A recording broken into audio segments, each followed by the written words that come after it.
ನಮಸ್ಕಾರ. ನಾನು ಬಿಜಾಪುರ ಜಿಲ್ಲಾ ಮುಂಚೆಯಿಂದ ಇಲ್ಲೇ ನೋಡ್ತಾ ಇರೋದು. ಪ್ರತಿಯೊಂದು ನಗರದಲ್ಲಿ ಇದೇ ತರ ಇದೆ. ಆದ್ರೆ ಇದು ಒಬ್ಬ ಶಾಸಕರ ಅಪೋಸಿಟ್ ಮೇನ್ ರೋಡ್ ಅಲ್ಲಿ ಆಗಿರೋದು. ಇದಕ್ಕೆ ಆದಷ್ಟು ಬೇಗ ಕ್ರಮಗಳನ್ನು ತಗೊಳ್ಳಿ. ಶಾಸಕರೇ ನೀವೇನ್ ಕಣ್ಮುಚ್ಕೊಂಡು ಕುತ್ಕೊಂಡಿರಲಿಲ್ಲ ಗೊತ್ತಿಲ್ಲ.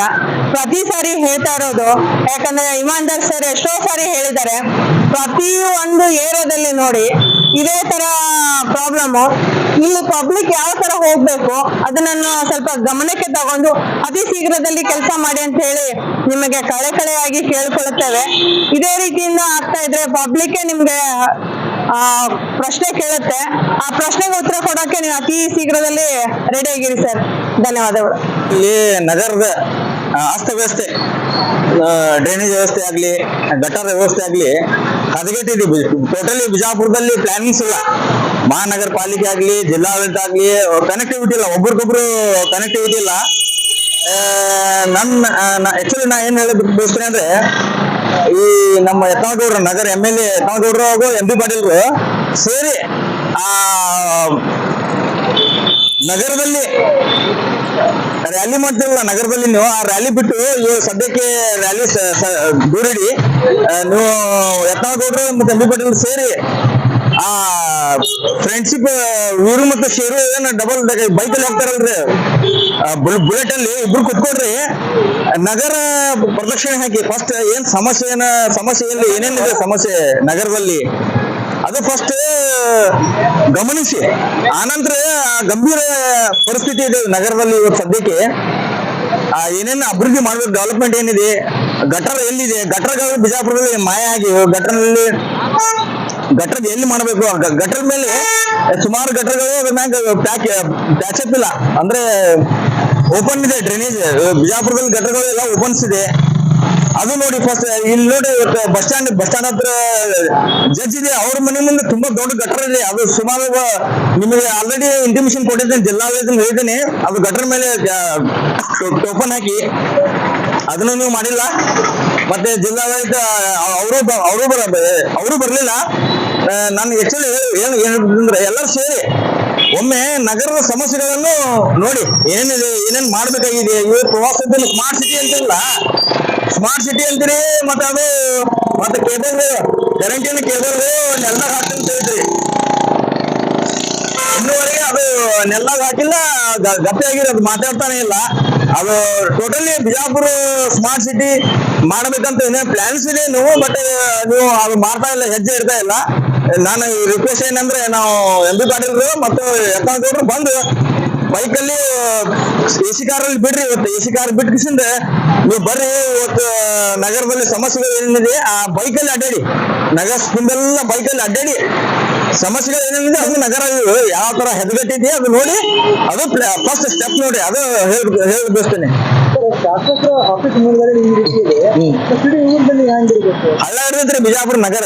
ಫಸ್ಟ್ ಅವ್ರ ಆಫೀಸ್ ಎದುರುಗಡೆ ಈ ತರ ಆಗಿದೆ ಅಂದ್ರೆ, ಇದು ಒಂದೇ ಇಲ್ಲ, ಸುಮಾರು ಕಡೆಗಳೆಲ್ಲ ಗಟರ ವ್ಯವಸ್ಥೆನೇ ಇಲ್ಲ ಇಲ್ಲಿ. ಫಸ್ಟ್ ಬಿಜಾಪುರ ನಗರ ಅಂದ್ರೆ ಸಿಟಿನೇ ಅಲ್ಲಿದು. ಆಕ್ಚುಲಿ ತಕ್ಕ ಬಿಜಾಪುರ ಅಂತಾರಲ್ಲ. ಇನ್ನ ಇದು ಹೋಗ್ರಿ, ಬೆಳಗಾವ್ ಹೋಗ್ರಿ, ಗುಲ್ಬರ್ಗ, ಹೈದರಾಬಾದ್ ನೋಡಿ, ಎಲ್ಲ ಮೈಸೂರು ನೋಡ್ರಿ, ಅವೆಲ್ಲ ಹೈಟೆಕ್ ಸ್ಮಾರ್ಟ್ ಸಿಟಿ ಅದಾವಲ್ಲ. ಮಹಾನಗರ ಪಾಲಿಕೆಗಳು, ಈ ನಗರ ಪಾಲಿಕೆನೇ ಇದೆ. ಇನ್ನು ನಗರಾಭಿವೃದ್ಧಿ ಪ್ರಾಧಿಕಾರ ಎಲ್ಲಿ, ಗಿಡ ಮರ ಇಲ್ಲ, ಅರಣ್ಯ ಅಧಿಕಾರಿಗಳು ಇಲ್ದಾರ. ಸುಮಾರು ಗಿಡ ಮರ ಹಚ್ಚಬೇಕು. ನಗರ ಸೌಂದರ್ಯೀಕರಣ ಮಾಡ್ಬೇಕಾದ್ರೆ ತುಂಬಾ ಪ್ಲಾನಿಂಗ್ಸ್ ಬೇಕು. ಪ್ಲಾನಿಂಗ್ಸ್ ಇಲ್ಲ. ಈ ಚೇಲಾಗೋದಾರ ಹಿಂದೆ ಹೋಗ್ತಾರಲ್ಲ ಚೇಲಾಗಳು, ಅವ್ರಿಗೆ ಗೊತ್ತಾಗ್ಬೇಕು, ಚೇಲಾಗಳು ಹೇಳ್ಬೇಕು. MP ಪಾಟೀಲ್ ಚೇಲಾಗಳು, ನಗರ MLA ಯತ್ನಾಳ್ ಚೇಲಾಗಳು ಮೊದಲು ಅವ್ರು ಹೇಳ್ಬೇಕು ನಗರ ಏನಂದ್ರೆ ಬರೀ ತಮ್ಮ ಸ್ವಾರ್ಥಕ್ಕೋಸ್ಕರ ನನಗೇನು ಹೊಟ್ಟೆ ತುಂಬಿಟ್ಟು ನಾ ಯಾಕೆ ಹೇಳ್ಬೇಕಂದ್ರೆ ಮತ್ತೆ ಹಿಂಗೆ ಹೇಳ್ಬೇಕು ಹೋಗುದು ಬಿಜಾಪುರ ನಗರ. Hamza Mehboob, heritage activist, Bijapur. ನಾನು ಅಬ್ದುಲ್ ಹಮೀದ್ ಇನಾಮದಾರ್, ಕರ್ನಾಟಕ ರಾಷ್ಟ್ರ ಸಮಿತಿ ಪಕ್ಷ ಮುಖಂಡ.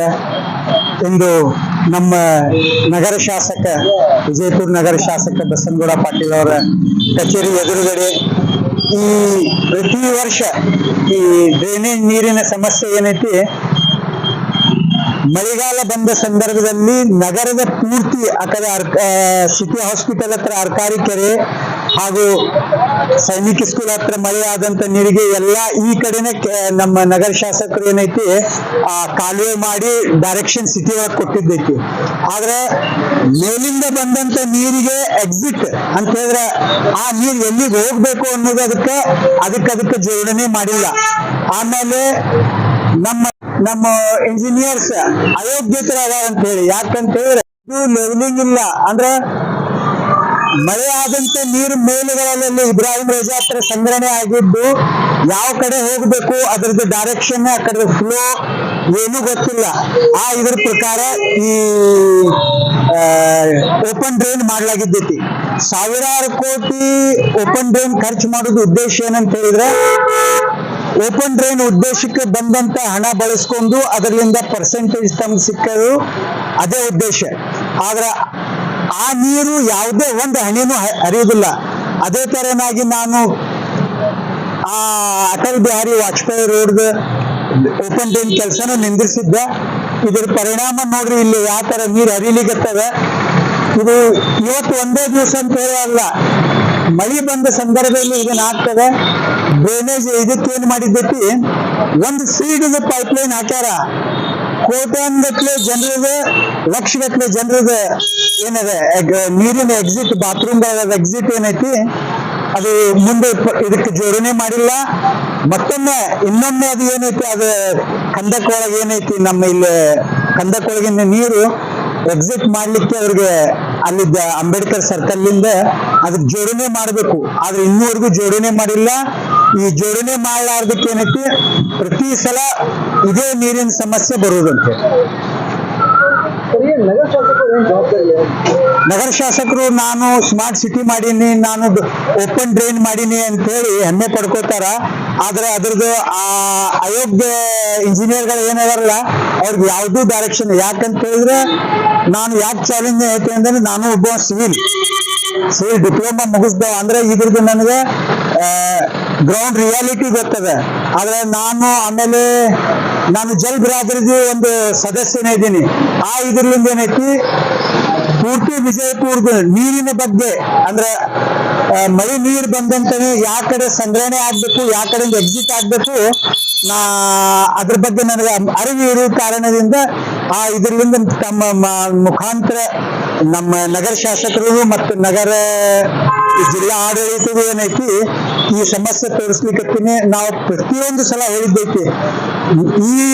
ಇಲ್ಲಿ ಸಂಗ್ರಹಣೆ ಆದಂತ ನೀರು ಇದು ಜನರಿಗೆ ತೋರಿಸ್ಲಿಕ್ಕೆ ಇನ್ನೂ ಊರು ಅಂತ ಹೇಳಿದ್ರೆ ರೀಸೆಂಟ್ ಅಲ್ಲಿ ಒಂದು ತಿಂಗಳು ಹೆಚ್ಚಿಗೆ ಆಯಿತು ನಮ್ಮ ವಾರ್ಡ್ ನಂಬರ್ 28 ಒಳಗೆ. ಆಮೇಲೆ ಏನೈತಿ, ಅದು ಇನ್ನೂತನ ನಿರ್ಮಿತಿ ಕೇಂದ್ರದವರು ಇವರು ಯಾವುದೇ ಗುತ್ತಿಗೆದಾರರ ಮೇಲೆ ಏನೈತಿ ಆಕ್ಷನ್ ತಗೊಳಿಕ್ಕೆ ತರಲ್ಲ. ಯಾಕಂತ ಹೇಳಿದ್ರೆ ಅವ್ರದ್ದು ಟೈಮ್ ಓವರ್ ಆಗಿದ್ದೈತಿ, ಕಾಂಟ್ರಾಕ್ಟ್ ಇದು ಮಾಡ್ಲಿಕ್ಕೆ ಅಂತ ಹೇಳಿ ಉದ್ದೇಶಪೂರ್ವಕವಾಗಿ ಆ ಏರಿಯಾದ ಕೆಲಸ ನಿಂದಿಸಿದ್ದೈತಿ. ಇದಕ್ಕೇನೈತಿ, ತಮ್ಮ ಮಾಧ್ಯಮ ಮುಖಾಂತರ ಇದು ನಮ್ಮ ನಗರ ಮತದಾರ ಏನದಾರ ಜಾಗರಣ ಆಗ್ಬೇಕು. ಪುನಃ ಇಂಥ ಶಾಸಕರನ್ನ ಮತ ಕೊಟ್ಟು ಚಲಾಯಿಸಿ ತರಿಸ್ತೀರಿ ಅಂತ ಹೇಳಿದ್ರೆ ಇದು ಅವ್ರದ್ದು ತಪ್ಪಲ್ಲ, ನಮ್ದು ತಪ್ಪು. ನಾವು ಏನು ಮತ ಕೊಟ್ಟು ತಂದೀವಲ್ಲ ಅವ್ರಿಗೆ, ನಮ್ ತಪ್ಪು. ಇದು ಜನರು ಏನೈತಿ ಸುಧಾರಣೆ ಆಗಬೇಕು ಅಂತ ಹೇಳಿ ಉದ್ದೇಶದಿಂದ ಮುಂದೆ ಬರೋ ಚುನಾವಣೆಯಲ್ಲಿ ಇಂಥ ಭ್ರಷ್ಟ, ಇದು ಕಾಂಗ್ರೆಸ್ ಆಗ್ಲಿ ಬಿಜೆಪಿ ಆಗ್ಲಿ, ಇದನ್ನ ತೊಲಗಿ ಭ್ರಷ್ಟಾಚಾರ ವಿರುದ್ಧ ಮಾಡುತ್ತ ನಮ್ಮ TRS ಬೆಂಬಲಿಸ